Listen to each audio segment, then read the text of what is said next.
दोस्तों, देश के प्रधानमंत्री नरेंद्र मोदी को शायद आपने सुना होगा। अगर नहीं सुना तो पहले जाकर उनके पेज पे आप सुनिए कि नरेंद्र मोदी आज क्या क्या कह रहे थे। और उनकी स्वर्गीय माता जी, मतलब देश के प्रधानमंत्री की माता जी जो इस दुनिया में नहीं है, उनके बारे में जो शब्द कांग्रेस के मंच से कहा गया, मैं ये नहीं कह रहा कि राहुल गांधी ने कहा, तेजस्वी यादव ने कहा, लेकिन कांग्रेस के मंच से कहा गया, ये आपने भी देखा होगा, आपने भी वो वीडियो देखा होगा। अब आगे का खेल समझिए। हम लगातार चुनावी दौरा कर रहे हैं, मतलब करीब करीब 50 से अधिक विधानसभा के क्षेत्रों में तो हम घूमकर आ गए। अभी आगे भी हमारा यात्रा जारी रहेगा। 50 विधानसभा घूमने के बाद इस पूरे यात्रा को लेकर जो हमारा अपना निष्कर्ष है, सैकड़ों गांव हमने धांग दिया, हर जाति के लोग से हम मिले हैं, मतलब ब्राह्मण से लेकर और जो सबसे निचला पैदान होगा नट नटवार। कल कुचायकोट में हमारी मौजूदगी थी और कुचायकोट में सिपाया में एक नट नटवार बस्ती में भी हम गए थे, वहां भी वोटर आईडी कार्ड बन गया है। मतलब समाज के पैदान का जो सबसे अंतिम व्यक्ति है उसका भी वोटर आईडी कार्ड बना हुआ है। तो इस पूरे यात्रा को लेकर तेजस्वी यादव के ऊपर इसका क्या इंपैक्ट पड़ेगा, राहुल गांधी के ऊपर इसका क्या इंपैक्ट पड़ेगा, और बिहार चुनाव में क्या यह मुद्दा प्रभावी होगा, मतलब क्या यह चुनावी मुद्दा बनने जा रहा है, इन तमाम मसलों पर दोस्तों इस वीडियो में आप चर्चा करेंगे। हमारा आग्रह है कि इस वीडियो के अंत तक आप बने रहिएगा, हम पूरा ही विश्लेषण करके आपको बताएंगे। सबसे पहले वीडियो की शुरुआत में मैं इस बात को डंके की चोट पर कह सकता हूं कि बिहार में शायद ही कोई व्यक्ति होगा जिसका वोटर आईडी कार्ड नहीं बना है। अब आप जो कांग्रेसी हैं, जो राजद के समर्थक हैं, वो 65 लाख का आंकड़ा देते हैं कि 65 लाख। दोस्तों, कई ऐसे लोग, हम इस्लामपुर गए हुए थे नालंदा में, वहां पर एक व्यक्ति मिला हमें जिसका वोटर आईडी कार्ड नहीं बना था, लेकिन जब दोबारा उसने अपना डॉक्यूमेंट सबमिट किया तब उसका बना। और ऐसे कई केसेस हैं। राहुल गांधी जो तथ्य रख रहे हैं मंचों पर, लेकिन सबूत तो वो दे नहीं रहे, वो सिर्फ डेटा बता रहे हैं कितने लोगों का कट गया। भाई, जिनका कटा है, जब नोटिफिकेशन आया था, अगर आपको याद होगा, उसमें साफ लिखा हुआ था कि फलाना फलाना डॉक्यूमेंट आपको जमा करना है। कोई भी बीएलओ आपके घर 3 बार जाएगा, अगर आप 3 बार में तीनों बार नहीं मिलिएगा तो आपके नाम पे वोटर आईडी कार्ड नहीं बनेगा। इस नियम के तहत बिहार में पहले राउंड, दूसरे राउंड तक कई लोगों का नाम कटा, लेकिन जब बीएलओ तीसरी बार पहुंचे और जिन लोगों का छूटा, जो जागृत लोग थे, उन्होंने जाकर ब्लॉक पर अपना मतलब वोटर आईडी कार्ड बनवा लिया। तो ये तो कोई चुनावी मुद्दा इस बार बनने नहीं जा रहा है। आपने हमारे कई वीडियोस देखे होंगे, कई रील्स आपने तो बिहार टॉप पर देखा होगा, वो वास्तविकता है जमीन की। और सबसे बड़ी बात, आप एक बात समझिए, पटना में रोजाना आंदोलन होता है। गर्दनी बाग धरना स्थल जो है, आप अभी चले जाइए वहां पर, आप सालों भर, कोई मौसम हो, बरसात हो, ठंडा हो, वहां आपको 200-500 लोग मिल जाएंगे, अलग अलग मुद्दों पर आंदोलन करेंगे, अलग अलग मुद्दों पर। आप बीते 1.5-2 महीने से, मतलब जब से ये प्रकरण चल रहा है, आप एक व्यक्ति ढूंढ कर ला दीजिए जो उस धरना स्थल पर स्वेच्छा से धरना देने चला गया हो कि मेरा वोटर आईडी कार्ड नहीं बना। इससे आप समझ जाइएगा। एक और उदाहरण से आप समझिए दोस्तों, आपको याद होगा अग्निवीर, केंद्र सरकार की एक योजना थी, मतलब जो आर्मी में भर्ती होने की जो प्रक्रिया थी, पूरा बिहार सड़क पर उतरा हुआ था। और उसका कारण क्या था कि वो हर आम इंसान को, आम बिहारी को या आम भारतीय को छू रहा था वो मुद्दा। देखिए, आर्मी में ज्यादातर जो ग्रामीण क्षेत्र के युवा होते हैं, जो शारीरिक रूप से मजबूत होते हैं, गरीब बैकग्राउंड से आते हैं, वही लोग उसमें जाते हैं। और उनको लग रहा था कि 4 साल में हम फिर फेंक दिए जाएंगे निकालकर। आपको याद होगा, पूरा बिहार सड़क पर उतर गया था। किसान मिल जरा याद कर लीजिए, दिल्ली में पूरा पंजाब और हरियाणा का जो बेल्ट है वो टूट कर दिल्ली पर पहुंच गया, चढ़ गया था। कहने का मतलब है कि जो भी मुद्दा, अब एनटीपीसी देखिए ना, जो बिहार में हुआ था, हमारे जो साथी हैं आदेशपुरी, उन्होंने कवर किया था और वो पूरा मुद्दा देशव्यापी मुद्दा बन गया था। सुशील मोदी को इंटरफेयर करना पड़ा था, उसमें सुशील मोदी जीवित थे। ये घटना हमारे सामने से घटी है। तो जो मुद्दा एक आम व्यक्ति को टच करेगा, आम व्यक्ति साथ नहीं बैठता है, वो रिवोल्ट करेगा। लेकिन वोट चोरी जब हुआ ही नहीं, जब वोटर आईडी कार्ड सबका बन ही गया, तो राहुल गांधी, अब आपके दिमाग में आया कि उतनी भीड़ कहां थी। आप पता नहीं ग्राउंड पर थे कि नहीं, मैं ग्राउंड पर था, 3-4 जगहों में ग्राउंड पर गया हूं। ससराम जिस दिन शुरू हुआ था रैली, मैं उस दिन भी ग्राउंड पर था। हम वजीरगंज में भी, नवादा का जो इलाका है, वहां भी हम ग्राउंड पर थे। हम बरबीघा में भी अपने सामने से वो रैली कवर करते, आप हमारे चैनल पे वीडियो देखा भी होगा। हकीकत में बता रहा हूं दोस्तों आपको, 10,000 की एक भीड़ लगातार राहुल गांधी के साथ थे। और वो 10,000 लोग कौन थे? ये वही लोग थे जो कांग्रेस और राजद के कार्यकर्ता हैं, या जो राजद को पसंद करते हैं, जो तेजस्वी को सीएम बनाना चाहते हैं। वही लोग थे। एक बात यहां और बता देते हैं, आप नोट कर लीजिए, अगर राहुल गांधी इस यात्रा में नहीं आए होते तो मैं शर्त लगाता हूं कि कांग्रेस की जो भीड़ और जो झंडा दिख रहा था उसका दहाई भी आपको नहीं दिखता। चूंकि राहुल गांधी पहुंचे इसलिए वो भीड़ जुटा। ये तो एक मुद्दा हुआ। अब तेजस्वी यादव के ऊपर क्या इंपैक्ट पड़ेगा, मैंने वीडियो की शुरुआत में आपको बताया था कि उस पर हम चर्चा करेंगे। देखिए, सबसे तो बड़ी बात है, मोदी जी पर भी हम आएंगे, उनके भाषण पर भी आएंगे। सबसे बड़ी बात है दोस्तों कि तेजस्वी प्रसाद यादव को कहीं ना कहीं ये यात्रा जो है वो बड़े रूप में डैमेज करके गया है। कैसे? तेजस्वी यादव को क्षति पहुंचाकर गए हैं राहुल गांधी।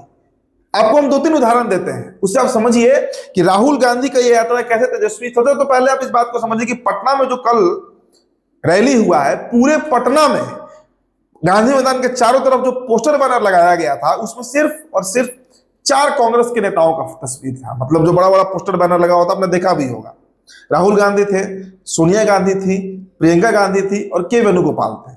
कहीं भी तेजस्वी, और इससे भी बड़ी बात कि झंडा भी जो इस बार कांग्रेस मतलब पार्टी ने छपवाया या बनवाया, उनका जो पीआर टीम होगा, कैंपेन टीम होगा, जो भी, हर जगह कांग्रेस को दिखाने का प्रयास किया गया। हर जगह कांग्रेस को दिखाने का प्रयास किया गया। तेजस्वी को डैमेज इस बात से हो रहा है कि भाई एसआईआर का जो मुद्दा है वो राहुल गांधी का मुद्दा है। वो राहुल गांधी का मुद्दा है क्योंकि राहुल गांधी नेशनल लीडर है। उनको बंगाल भी देखना है, उनको केरला भी देखना है, उनको यूपी भी देखना है।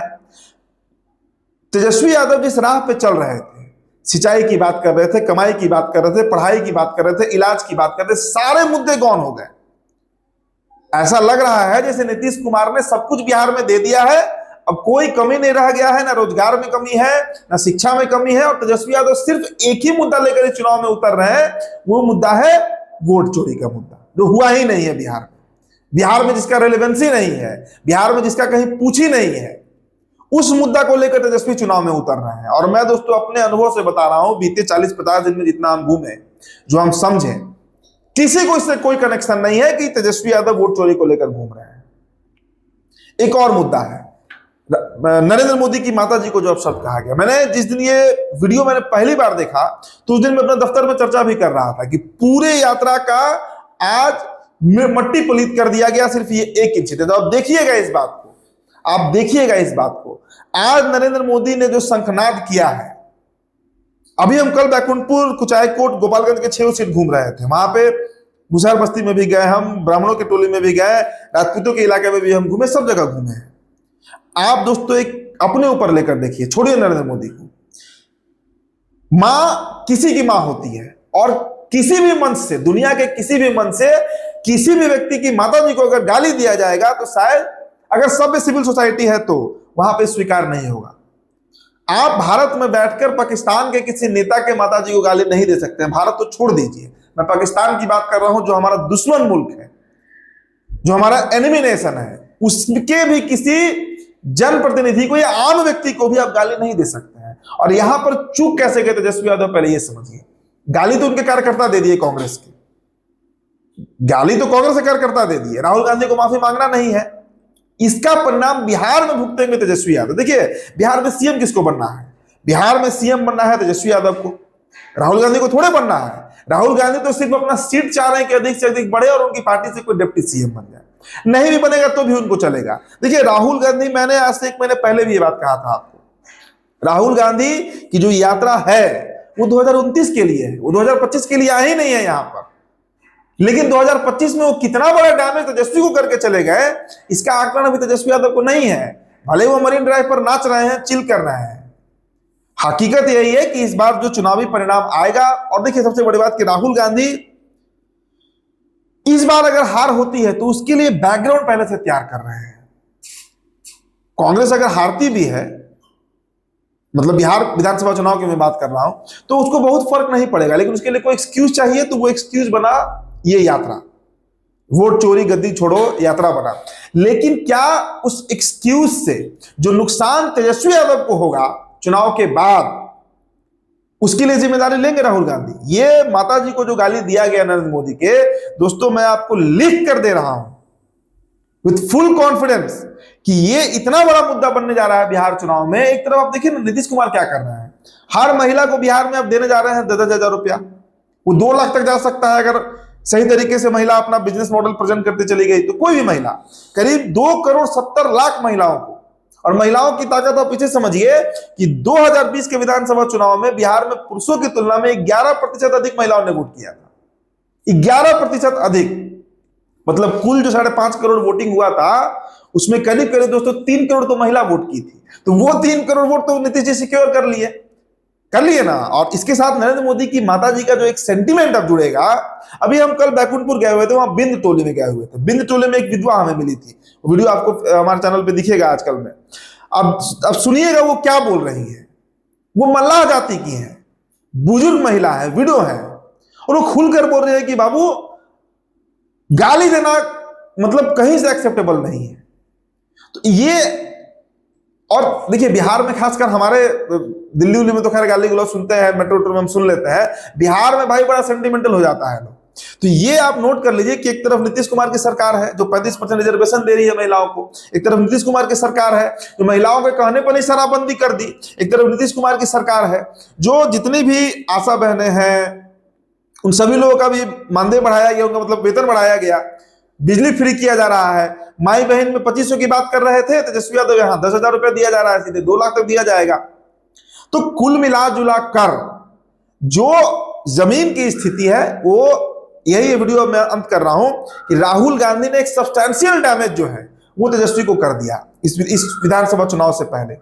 और अगर चुनाव परिणाम इसके अनुरूप आएगा तो बहुत चौंकने की जरूरत नहीं है। अब देखिए जो तेजस्वी यादव के भक्त हैं, जो लालू भक्त हैं, वो कमेंट में आकर मेरे बारे में उल्टी पुल्टी चीज लिखेंगे, उससे कोई बहुत फर्क नहीं पड़ता है। लेकिन आप भी अगर गांव ग्रामीण में है तो अपने गांव से निकलकर 20 किलोमीटर घूम लीजिए और आम लोग से, जो सड़क किनारे कोई बैठा हुआ है, उससे आप बात करके देख लीजिए, आपको भी था लग जाएगा कि ये यात्रा महागठबंधन को फायदा पहुंचाया या नुकसान करके चला गया। तो दोस्तों आपकी जो प्रतिक्रिया होगी हमारे कमेंट में देते जाइएगा। बहुत बहुत शुक्रिया।